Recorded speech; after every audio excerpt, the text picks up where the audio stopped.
Mobile కి ఎలా adapt అవుతుందో మీ ముందు స్టూడెంట్స్ ప్రదర్శిస్తున్నారు. ఒకసారి అందరూ తిలకించగలరు. అమ్మాయి చదువుతుంది, మొబైల్ చూస్తుంది, చదువుతూ మొబైల్ చూస్తుంది. మొబైల్ కనెక్ట్ అవుతుంది. స్టడీస్ చదువు మీద ఆసక్తి తగ్గి బుక్స్ పక్కకు పడేసి మొబైల్ చూస్తూ తన టైం అంతా వేస్ట్ చేస్తుంది. మొబైల్లో ఇన్స్టాగ్రామ్ చూస్తుంది, రీల్స్ వీడియోస్ సెండ్ చేస్తూ తన టైం అంతా వేస్ట్ చేస్తూ వస్తుంది. ఇన్స్టాగ్రామ్ అయిపోయిన తర్వాత గేమ్స్ ఆడుతూ తన టైం వేస్ట్ చేస్తూ వస్తుంది. గేమ్స్ కనెక్ట్ అవుతుంది. ఇంకా చదవాలన్న ఆసక్తి రోజు రోజుకు తగ్గిపోతూ వస్తుంది. ఇప్పుడు ఎగ్జామ్ టైం వస్తుంది. తన టైం అంతా వేస్ట్ చేసుకొని ఎగ్జామ్ టైంలో బుక్స్ తీసి చదవడానికి సిద్ధపడింది. కానీ తనకి ఏమీ అర్థం కాక నెత్తి కట్టుకొని కూర్చుంటుంది. ఏం చేయాలో అర్థం కాక తను అలాగే సిద్ధపడి ఎగ్జామ్కి వెళ్తుంది. ఎగ్జామ్ రాస్తుంది. ఒక్క క్వశ్చన్ కూడా తనకు అర్థం కాదు. ఏం రాయాలో తెలియక సైలెంట్ గా కూర్చొని ఎంటీ పేపర్ తను టీచర్కి ఇచ్చేసి వస్తుంది. ఎగ్జామ్ అయిపోయిన తర్వాత రిజల్ట్ కోసం వెయిట్ చేస్తుంది. తన రిజల్ట్ ఏమవుతుందో, నేనేం రాయలేదు, ఏమవుతుందో, ఇంట్లో ఏమంటారు, నేను ఫెయిల్ అవుతానో పాస్ అవుతానో అని అర్థం కాక అయోమయ స్థితిలో అటు ఇటు తిరుగులాడుతుంది. రిజల్ట్ చూసుకోవడానికి తన స్కూల్కి వెళ్తుంది. ఫైనల్ గా తను ఫెయిల్ అవుతుంది.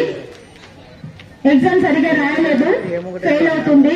ఏం చేయాలో అర్థం కాక డిప్రెషన్ లోకి వెళ్తుంది. ఏం చేయాలని అలా థింక్ అయినా ఇంకా నేనేం చేయలేకపోయాను, చదవాల్సిన టైంలో నేను చదవలేకపోయాను అని చెప్పేసి డిప్రెషన్ అవుతుంది. అలాంటి టైంలో టీచర్ ఎంటర్ అవుతారు.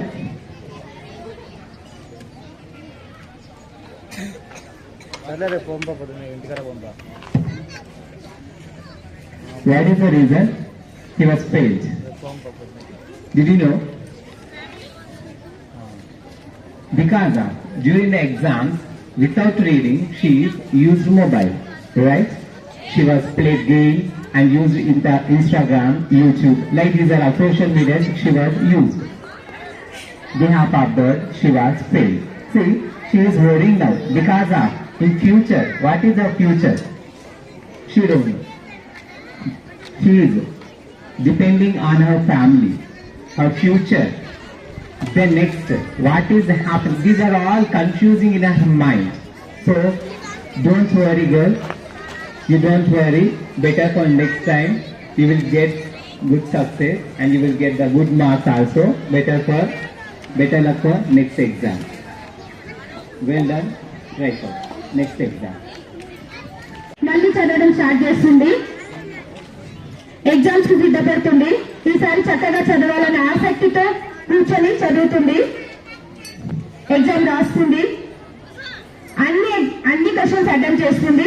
చక్కగా రాసి ఈసారి ఎంటీ పేపర్ కాకుండా అన్ని క్వశ్చన్లకు ఆన్సర్ చేసి తను టీచర్కి ఇస్తుంది.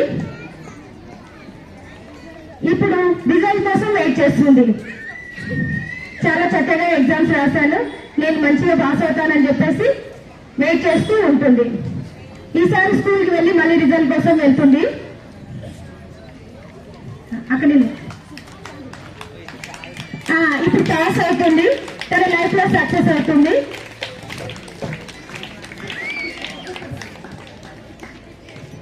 తన లైఫ్ లో సక్సెస్ అయ్యి తన గోల్ రీచ్ అవుతుంది. చిల్డ్రన్, ఈ స్కిట్ ద్వారా మేమేం చెప్పాలనుకున్నామంటే మన లైఫ్ లో ఎంజాయ్మెంట్లు, గేమ్స్, ఫ్రెండ్స్, యూట్యూబ్ చాలా ఉంటాయి. కానీ మన లైఫ్ అంతా అక్కడితో ఆగిపోకుండా స్టడీస్ మీద కాన్సన్ట్రేట్ చేస్తూ మన టైంను యూజ్ చేసుకొని మనం ముందుకు వెళ్ళినప్పుడు మన గోల్ రీచ్ అవుతామని మేము మీ ముందుకు తీసుకొని వచ్చాము. నాకు ఈ అవకాశం ఇచ్చినందుకు థ్యాంక్ యూ.